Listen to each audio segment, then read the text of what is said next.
చూసిన ఫలితాలు జరిగిన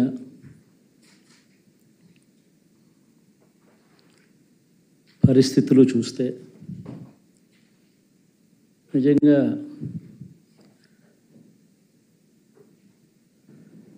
ఆశ్చర్యంగా కూడా ఉన్నాయి.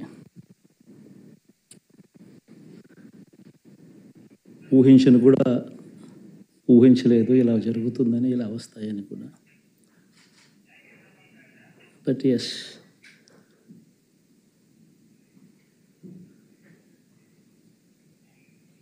అమ్మఒడి అందుకున్న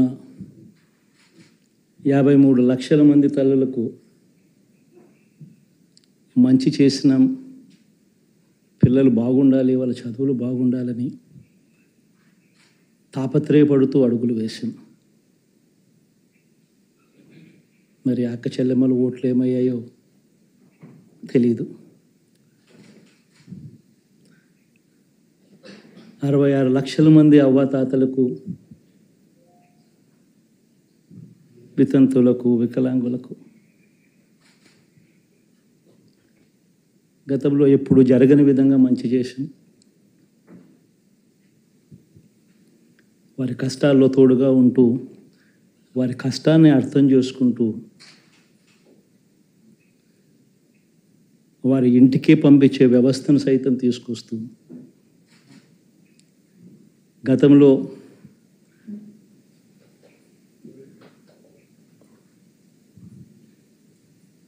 మా ప్రభుత్వం అధికారంలోకి రాకమునుపు ఇస్తూ ఉన్న చాలని పెన్షన్ నుంచి ఎంతో మంచి చేస్తూ అడుగులు వేసినా కూడా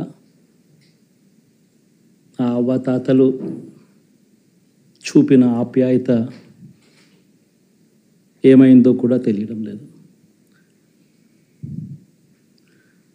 దాదాపుగా 1,05,00,000 మందికి పొదుపు సంఘాల అక్క చెల్లెమ్మలకు మంచి జరిగిస్తూ, వారి కష్టాలనే మా కష్టాలుగా భావిస్తూ, ఇచ్చిన ఏ మాట తప్పకుండా అన్ని రకాలుగా వాళ్ళకు అండగా ఉంటూ, ఆసరాతో తోడుగా ఉన్నాం, సున్నా వడ్డీతో సైతం అండగా ఉన్నాం, చేయూత సైతం తోడుగా ఉంటూ నిలిచాం. మరి ఆ 1,05,00,000 మంది అక్క చెల్లెమ్మల ప్రేమాభిమానాలు ఏమయ్యాయో తెలియవు. 26 లక్షల మంది చేయూతను అందుకుంటున్న అక్క చెల్లెమ్మలు, వారి ఆప్యాయత ఏమైందో తెలీదు.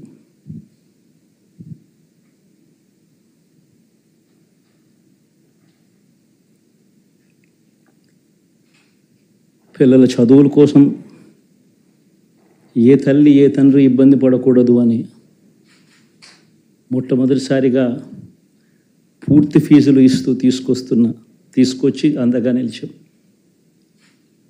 చదువుల్లో ఎప్పుడూ చూడని మార్పులు తీసుకొచ్చాం.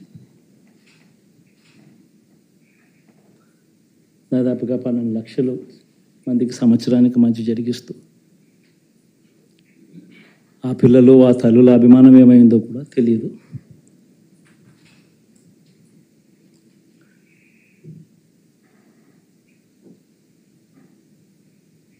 దాదాపుగా 54 లక్షల మంది రైతన్నలకు గతంలో ఎప్పుడూ చూడని విధంగా, జరగని విధంగా పెట్టుబడికి సహాయంగా అందించే కార్యక్రమం మొట్టమొదటిగా జరిగింది మన ప్రభుత్వం వచ్చాకే.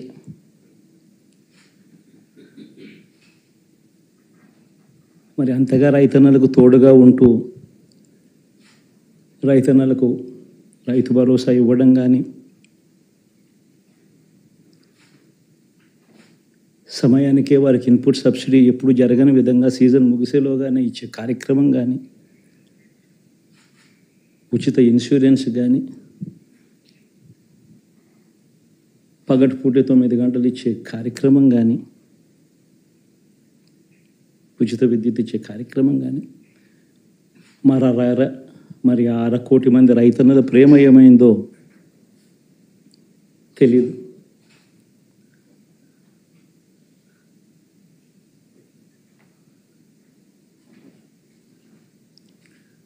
మరి ఇన్ని కోట్ల మందికి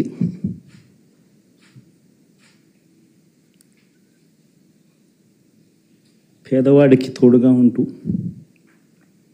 ఆటో డ్రైవర్లు నడుపుకుంటా ఉన్న వాళ్ళు ఆటోలు తోలుకుంటూ టాక్సీలు తోలుకుంటూ ఇబ్బంది పడకూడదని వారికి అండగా ఉంటూ వాహనమిత్ర, నేతన్నలకు అండగా ఉంటూ నేతన్న నేస్తం,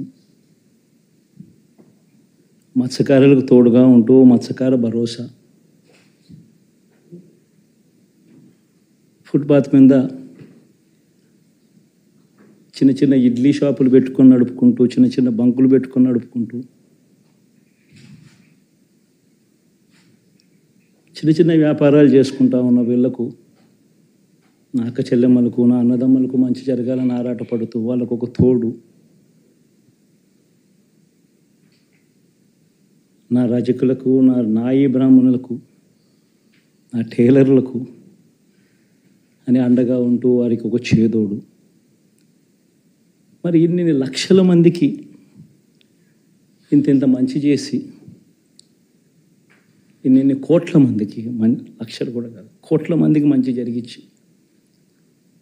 ఎప్పుడు జరగని విధంగా మేనిఫెస్టో అంటే ఒక చెత్తబుట్టలో పడేసే డాక్యుమెంట్ కాదు. ఒక మేనిఫెస్టో అంటే ఒక బైబిల్ అని, ఒక ఖురాన్ అని, ఒక భగవద్గీత అని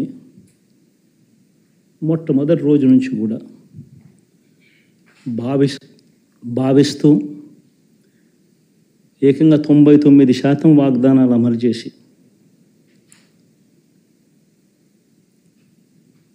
అంతే చిత్తశుద్ధితో ఆ మేనిఫెస్టోను కూడా అక్క చెల్లెమ్మల ఇంట్లోకి తీసుకొని వెళ్ళి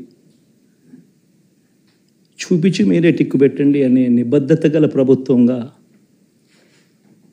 పనిచేసాం. ఇప్పుడు జరగని విధంగా పిల్లల చదువులు, పేదరికం పోవాలి అని అంటే పిల్లల చదువులకు క్వాలిటీ ఎడ్యుకేషన్ అవసరం అని మొట్టమొదటిసారిగా ఇంగ్లీష్ మీడియంను వ్యతిరేకిస్తున్న వాళ్ళందరూ పెత్తందారులతో యుద్ధం చేసి సైతం పిల్లలకి ఇంగ్లీష్ మీడియం తీసుకొని రావడమే కాకుండా టోఫుల్, ఐబీ లాంటి కళలు కూడా కలం. ఆ పేద పిల్లలకు అండగా నిలబడాలని, తోడుగా ఉండాలని, వారి చరిత్రలు మార్చాలని, ఎప్పుడు చూడని విధంగా గ్రామ స్థాయిలోనే సచివాలయ వ్యవస్థ, వాలంటీర్ల వ్యవస్థ తీసుకొచ్చి ప్రతి ఇంటికి సేవలు అందించే కార్యక్రమం చేశాం. వివక్ష లేకుండా, కరప్షన్ లేకుండా దాదాపుగా 2,70,000 కోట్ల రూపాయల పైచిలకు ఇంటి వద్దకి అందించగలిగాం.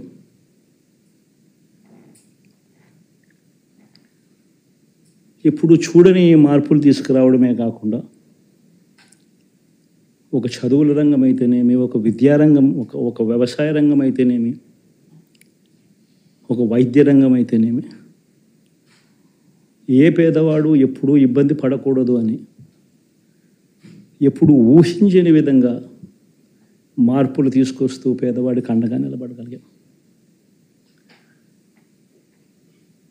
విమెన్ ఎంపవర్మెంట్ అంటే ఇది, మహిళా సాధికారత ఇది అంటే ఇది అని ప్రపంచానికి చాటి చెప్పగలిగాం. సోషల్ జస్టిస్ అంటే, సామాజిక న్యాయం అంటే ఇది అని ప్రపంచానికి చూపించగలిగాం. మరి ఇన్ని గొప్ప మార్పులు చేసిన తర్వాత, ఇన్ని కోట్ల మందికి మంచి జరిగిన తర్వాత మరి అభిమానం ఏమైందో, ఆప్యాయత ఏమైందో తెలీదు.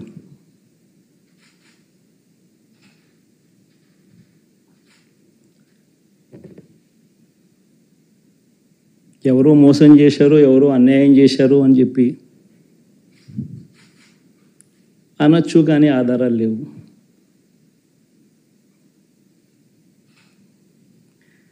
ఏం జరిగిందో దేవుడికి తెలుసు. పెద్ద నేనైతే చేయగలిగింది ఏమీ లేదు. ప్రజల తీర్పు తీసుకుంటాం.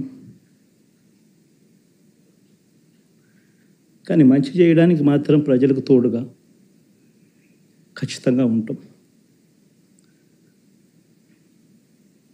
వాయిస్ ఆఫ్ ది వాయిస్లెస్ కింద ఈ పార్టీ తాను చేయాల్సిన పని తప్పకుండా చేస్తుంది. పేదవాడికి అండగా ఉండే కార్యక్రమంలో ఎప్పుడూ కూడా పేదవాడికి తోడుగా ఉంటూ గలం విప్పుతుంది, పేదవాడికి అండగా నిలుస్తుంది. పెద్ద పెద్ద వాళ్ళ కూటమి ఇది, ఢిల్లీలో సైతం శాసించే పరిస్థితుల్లో ఉన్న కూటమి ఇది. ఆ కూటమిలో ఉన్న బీజేపీకి, ఆ కూటమిలో ఉన్న చంద్రబాబు గారికి, ఆ కూటమిలో ఉన్న పవన్ కళ్యాణ్ గారికి అందరికీ కూడా వాళ్ళ గొప్ప విజయానికి అభినందనలు.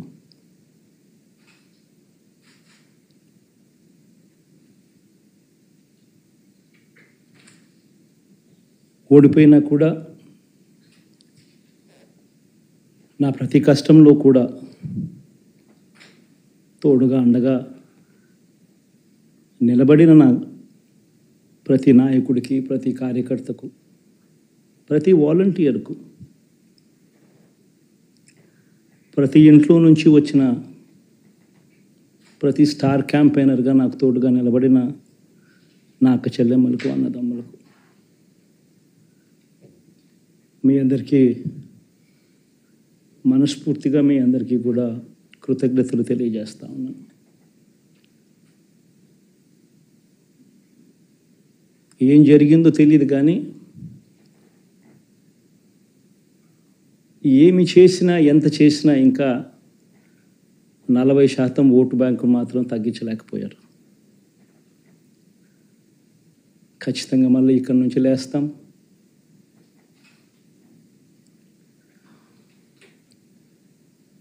మళ్ళీ ఇక్కడి నుంచి గుండె ధైర్యంతో నిలబడి మళ్ళీ లేస్తాం. ప్రతిపక్షంలో ఉండడం కొత్త కాదు, పోరాటాలు చేయడం అంతకన్నా కొత్త కాదు. నా రాజకీయ జీవితం అంతా కూడా ప్రతిపక్షంలోనే గడిపా, ఈ 5 సంవత్సరాలు తప్ప. పోరాటాలే చేశా. రాజకీయ జీవితంలో ఎవడు చూడని కష్టాలు కూడా అనుభవించా.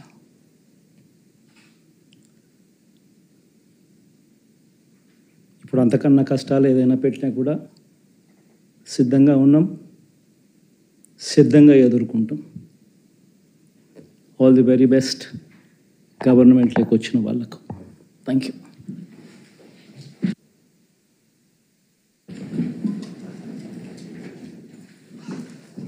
ఎలా ఉండబోతుంది కొత్త పత్ర?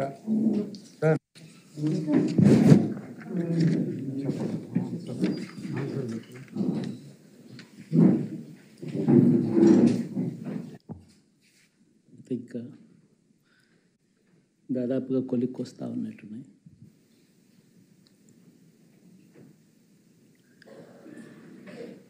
చూసిన ఫలితాలు, జరిగిన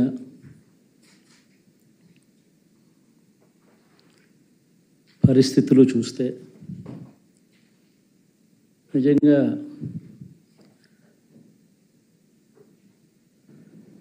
ఆశ్చర్యంగా కూడా ఉన్నాయి.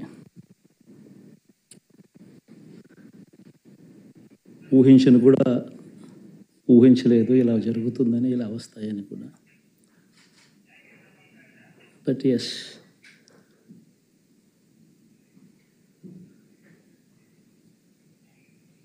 అమ్మఒడి అందుకున్న 53 లక్షల మంది తల్లులకు మంచి చేసినాం. పిల్లలు బాగుండాలి, వాళ్ళ చదువులు బాగుండాలని తాపత్రయపడుతూ అడుగులు వేసాం. మరి అక్క చెల్లెమ్మల ఓట్లు ఏమయ్యాయో తెలీదు. 66 లక్షల మంది అవ్వాతాతలకు, వితంతులకు, వికలాంగులకు గతంలో ఎప్పుడు జరగని విధంగా మంచి చేసాం. వారి కష్టాల్లో తోడుగా ఉంటూ వారి కష్టాన్ని అర్థం చేసుకుంటూ వారి ఇంటికే పంపించే వ్యవస్థను సైతం తీసుకొస్తూ గతంలో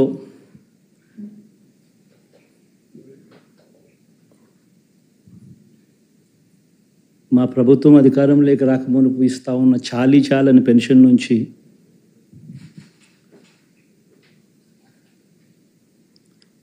ఎంతో మంచి చేస్తూ అడుగులు వేసినా కూడా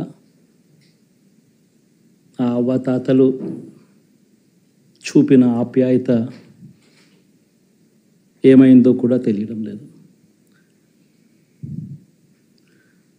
దాదాపుగా 1,05,00,000 మందికి పొదుపు సంఘాల అక్క చెల్లెమ్మలకు మంచి జరిగిస్తూ వారి కష్టాలనే మా కష్టాలుగా భావిస్తూ ఇచ్చిన ఏ మాట తప్పకుండా అన్ని రకాలుగా వాళ్ళకు అండగా ఉంటూ ఆసరాతో తోడుగా ఉన్నాం, సున్నా వడ్డీతో సైతం అండగా ఉన్నాం, చేయూత సైతం తోడుగా ఉంటూ నిలిచాం. మరి ఆ 1,05,00,000 మంది అక్క చెల్లెమ్మల ప్రేమాభిమానాలు ఏమయ్యాయో తెలియవు. 26 లక్షల మంది చేయూతను అందుకుంటున్న అక్క చెల్లెమ్మలు వారి ఆప్యాయత ఏమైందో తెలీదు.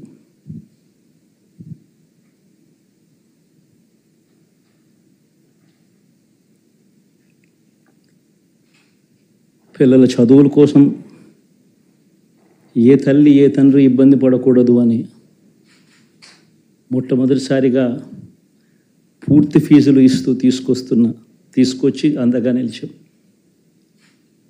చదువుల్లో ఎప్పుడూ చూడని మార్పులు తీసుకొచ్చాం. దాదాపుగా 12 లక్షలు మందికి సంవత్సరానికి మంచి జరిగిస్తూ ఆ పిల్లలు ఆ తల్లుల అభిమానం ఏమైందో కూడా తెలియదు.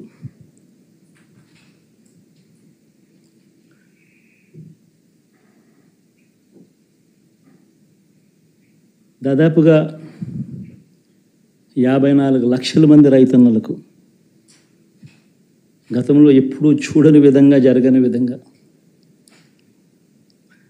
పెట్టుబడికి సహాయంగా అందించే కార్యక్రమం మొట్టమొదటిగా జరిగింది మన ప్రభుత్వం వచ్చాకే.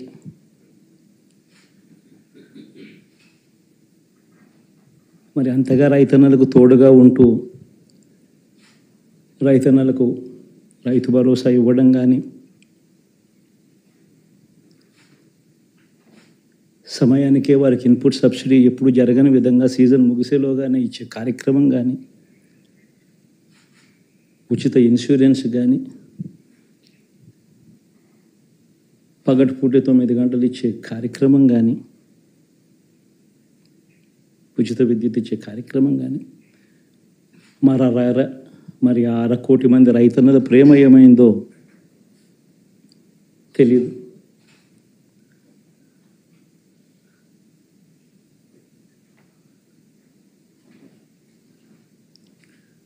మరి ఇన్ని కోట్ల మందికి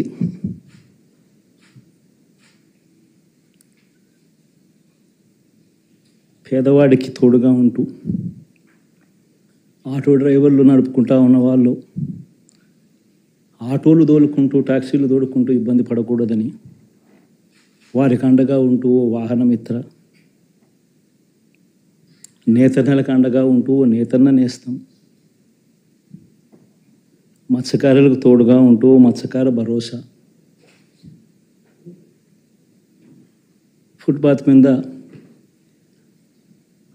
చిన్న చిన్న ఇడ్లీ షాపులు పెట్టుకొని నడుపుకుంటూ, చిన్న చిన్న బంకులు పెట్టుకొని నడుపుకుంటూ, చిన్న చిన్న వ్యాపారాలు చేసుకుంటా ఉన్న వీళ్లకు, నా అక్క చెల్లెమ్మలకు, నా అన్నదమ్మలకు మంచి జరగాలని ఆరాటపడుతూ వాళ్ళకు ఒక తోడు, నా రజకులకు, నా నాయి బ్రాహ్మణులకు, నా టైలర్లకు అని అండగా ఉంటూ వారికి ఒక చేదోడు. మరి ఇన్ని లక్షల మందికి ఇంత మంచి చేసి ఇన్ని కోట్ల మందికి లక్షలు కూడా కాదు, కోట్ల మందికి మంచి జరిగించి ఎప్పుడు జరగని విధంగా మేనిఫెస్టో అంటే ఒక చెత్తబుట్టలో పడేసే డాక్యుమెంట్ కాదు. ఒక మేనిఫెస్టో అంటే ఒక బైబిల్ అని, ఒక ఖురాన్ అని, ఒక భగవద్గీత అని మొట్టమొదటి రోజు నుంచి కూడా భావిస్తూ ఏకంగా 99% వాగ్దానాలు అమలు చేసి అంతే చిత్తశుద్ధితో ఆ మేనిఫెస్టోను కూడా అక్క చెల్లెమ్మల ఇంట్లోకి తీసుకొని వెళ్ళి చూపించి మీరే టిక్కు పెట్టండి అనే నిబద్ధత గల ప్రభుత్వంగా పనిచేసాం. ఇప్పుడు జరగని విధంగా పిల్లల చదువులు, పేదరికం పోవాలి అని అంటే పిల్లల చదువులకు క్వాలిటీ ఎడ్యుకేషన్ అవసరం అని మొట్టమొదటిసారిగా ఇంగ్లీష్ మీడియంను వ్యతిరేకిస్తున్న వాళ్ళందరూ పెత్తందారులతో యుద్ధం చేసి సైతం పిల్లలకి ఇంగ్లీష్ మీడియం తీసుకొని రావడమే కాకుండా టోఫుల్, ఐబీ లాంటి కళలు కూడా కలం. ఆ పేద పిల్లలకు అండగా నిలబడాలని, తోడుగా ఉండాలని, వారి చరిత్రలు మార్చాలని ఎప్పుడు చూడని విధంగా గ్రామ స్థాయిలోనే సచివాలయ వ్యవస్థ, వాలంటీర్ల వ్యవస్థ తీసుకొచ్చి ప్రతి ఇంటికి సేవను అందించే కార్యక్రమం చేశాం. వివక్ష లేకుండా ఇప్పుడు చూడని ఈ మార్పులు తీసుకురావడమే కాకుండా ఒక చదువుల రంగం అయితేనేమి, ఒక విద్యారంగం, ఒక వ్యవసాయ రంగం అయితేనేమి, ఒక వైద్య రంగం అయితేనేమి, ఏ పేదవాడు ఎప్పుడూ ఇబ్బంది పడకూడదు అని ఎప్పుడు ఊహించని విధంగా మార్పులు తీసుకొస్తూ పేదవాడికి అండగా నిలబడగలిగాం. విమెన్ ఎంపవర్మెంట్ అంటే ఇది, మహిళా సాధికారత ఇది అంటే ఇది అని ప్రపంచానికి చాటి చెప్పగలిగాం. సోషల్ జస్టిస్ అంటే, సామాజిక న్యాయం అంటే ఇది అని ప్రపంచానికి చూపించగలిగాం. మరి ఇన్ని గొప్ప మార్పులు చేసిన తర్వాత, ఇన్ని కోట్ల మందికి మంచి జరిగిన తర్వాత మరి అభిమానం ఏమైందో, ఆప్యాయత ఏమైందో తెలీదు.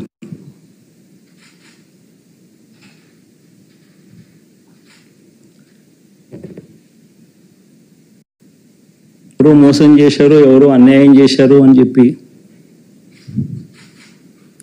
అనొచ్చు, కానీ ఆధారాలు లేవు.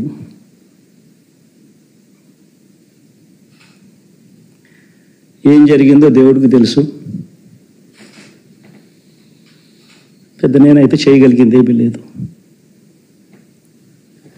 ప్రజల తీర్పు తీసుకుంటాం, కానీ మంచి చేయడానికి మాత్రం ప్రజలకు తోడుగా ఖచ్చితంగా ఉంటాం. వాయిస్ ఆఫ్ ది వాయిస్లెస్ కింద ఈ పార్టీ తాను చేయాల్సిన పని తప్పకుండా చేస్తుంది. పేదవాడికి అండగా ఉండే కార్యక్రమంలో ఎప్పుడూ కూడా పేదవాడికి తోడుగా ఉంటూ గలం వెప్పుతుంది, పేదవాడికి అండగా నిలుస్తుంది. పెద్ద వాళ్ళ కూటమి ఇది, ఢిల్లీలో సైతం శాసించే పరిస్థితుల్లో ఉన్న కూటమి ఇది. ఆ కూటమిలో ఉన్న బీజేపీకి, ఆ కూటమిలో ఉన్న చంద్రబాబు గారికి, ఆ కూటమిలో ఉన్న పవన్ కళ్యాణ్ గారికి, అందరికీ కూడా వాళ్ళ గొప్ప విజయానికి అభినందనలు.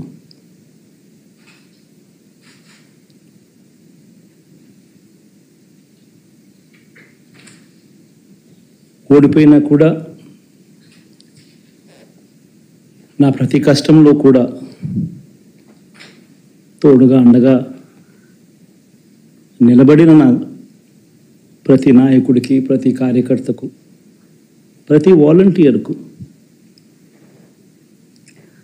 ప్రతి ఇంట్లో నుంచి వచ్చిన ప్రతి స్టార్ క్యాంపెయినర్గా నాకు తోడుగా నిలబడిన నా అక్క చెల్లెమ్మలకు, అన్నదమ్ములకు,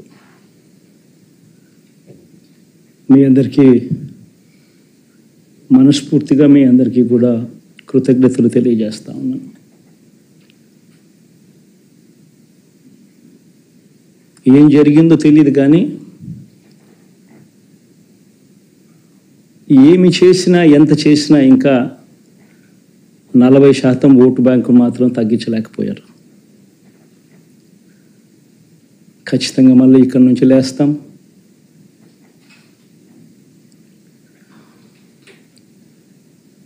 మళ్ళీ ఇక్కడి నుంచి గుండె ధైర్యంతో నిలబడి మళ్ళీ లేస్తాం. ప్రతిపక్షంలో ఉండడం కొత్త కాదు, పోరాటాలు చేయడం అంతకన్నా కొత్త కాదు. నా రాజకీయ జీవితం అంతా కూడా ప్రతిపక్షంలోనే గడిపా, ఈ 5 సంవత్సరాలు తప్ప. పోరాటాలే చేశా. రాజకీయ జీవితంలో ఎవడు చూడని కష్టాలు కూడా అనుభవించా.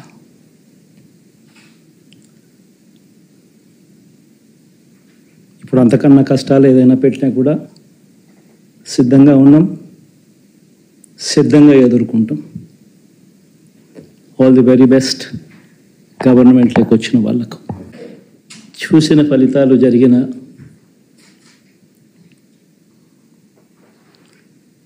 పరిస్థితులు చూస్తే నిజంగా